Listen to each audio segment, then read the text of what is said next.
In the study of Philippine history, one area where there seems to be a dearth of knowledge is the pre-Hispanic era. One question that always comes up is what was life like for women in the pre-Hispanic Philippines? Today, I will share a little of my research on the topic. So where do we start looking for the pre-Hispanic Filipino woman? In my research, I found that a good source to do this would be the epics, since they present the ostensibly pure Filipino culture.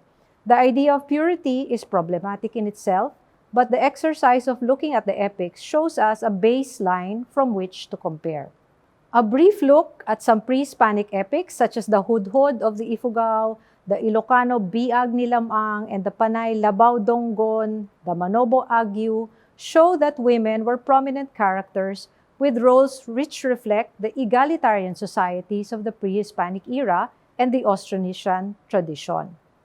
Epics and other forms of oral tradition reflected the realities and aspirations of these early communities. In many of these, women were spiritual specialists, healers with knowledge of ancient medicinal and plant lore, keepers of history through various means such as chants and oral history, also in weaving and craftsmanship. They were also in positions of leadership, not only in their families and kinship groups, but also in their communities. We can also use many other sources to find the Filipina in the pre-Hispanic era. Some of these would be artifacts, relics, material culture, and we can interpolate from the lives of indigenous peoples and cultural communities today. We can also use oral tradition and folklore. Today, though, we will focus on an unlikely source, the documents written by Spanish civil and religious officials in the early days of colonization. And these are some of them. So we have some documents written by civil officials like Miguel de Loarca and Antonio de Morga. And we also have documents written by clerical officials like Juan de Plasencia, Pedro Chirino, Francisco Alsina. Many of the early chroniclers were civil officials and members of the clergy, and they documented the chroniclers' perceptions and observation of women and their roles in early period societies. These show us how the colonizers perceived and tried to make sense of these practices, and how they might change them to conform more closely to the Spanish ideal or present them in such a way as to justify the conversion and colonization of the early societies. So what do these Spanish sources tell us about women in the Philippines? One of the first things that would be noticed would be the physical appearance of women. Physical attributes such as skin color, long black hair were noted. In general, the chroniclers did not note any differences between women and men since they both sported long hair, tattoos, and wore similar clothes and adornments. On the slide, you can see that women wore small jackets with sleeves of the same kind of cloth of all colors called baro. The principal women wore crimson ones, some of silk, which indicates trade. They wore many gold necklaces about the neck, large earrings of wrought gold in the ears, rings, gold of precious stones.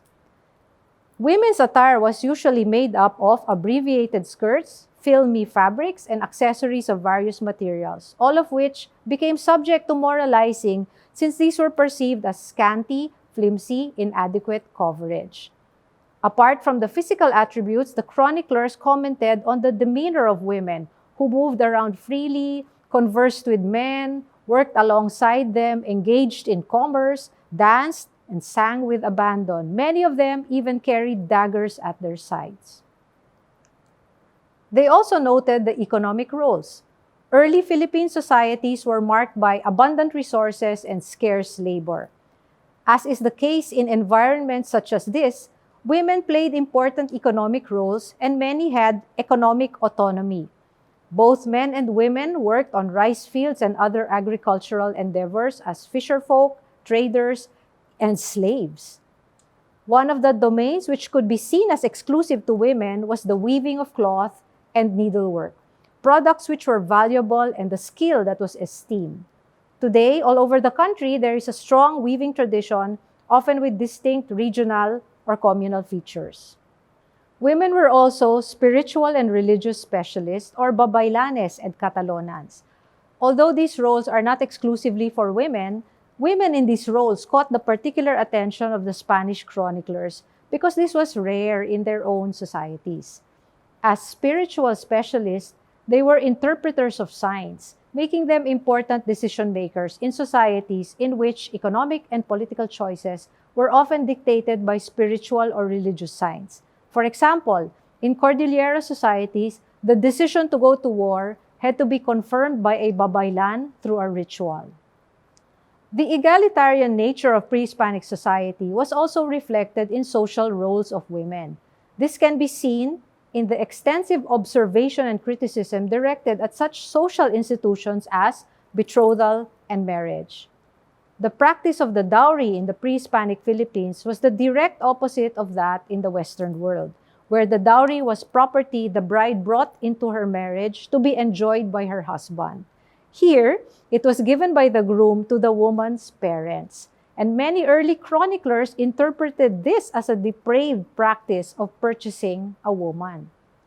But a closer look at their own chronicles will reveal that this was not the case at all. The size and value of the dowry was in direct relation to a woman's social status and class, as well as her own individual worth as a weaver, a healer, a merchant, or even a slave. It was a gift for the bride's family and part of the inheritance of any future children. It was also there in case of the dissolution of the marriage, where it would be redistributed according to customary law. The gift was shared within the woman's kin group, and property brought into the marriage remained with the individuals. Anything acquired after the marriage belonged to both equally. What exactly constituted the dowry?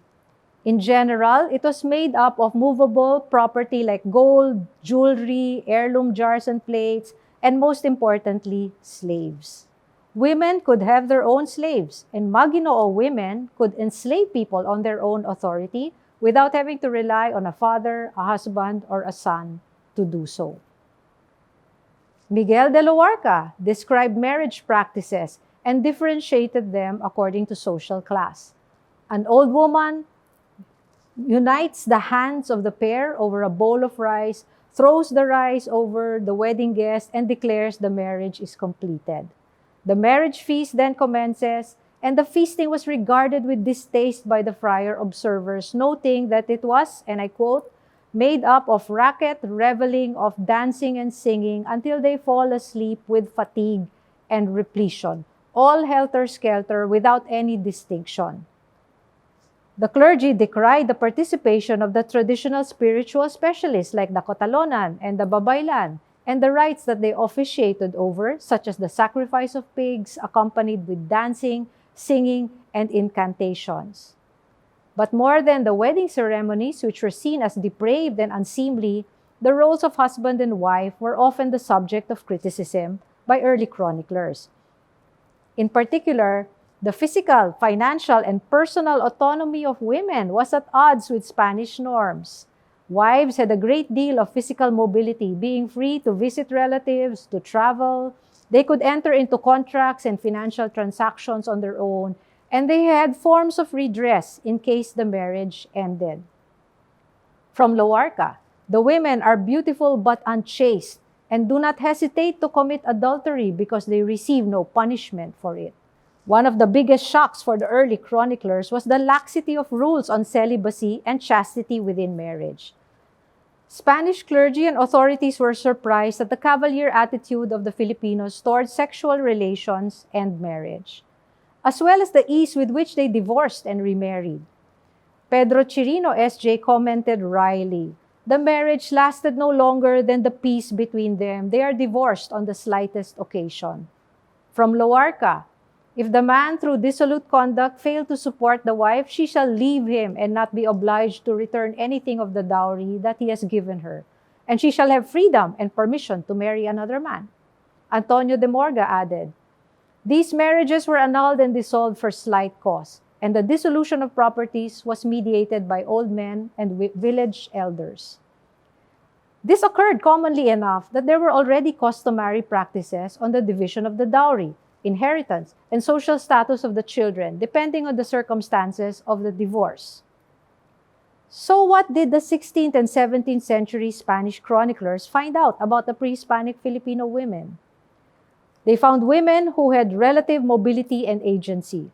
They were surprised to see women traders who rowed out to the boats by themselves, women agents who mediated contracts of betrothal and marriage, babaylan and katalonan who were the spiritual leaders in their respective societies, essentially looming as the fiercest competitors of the Spanish clergy.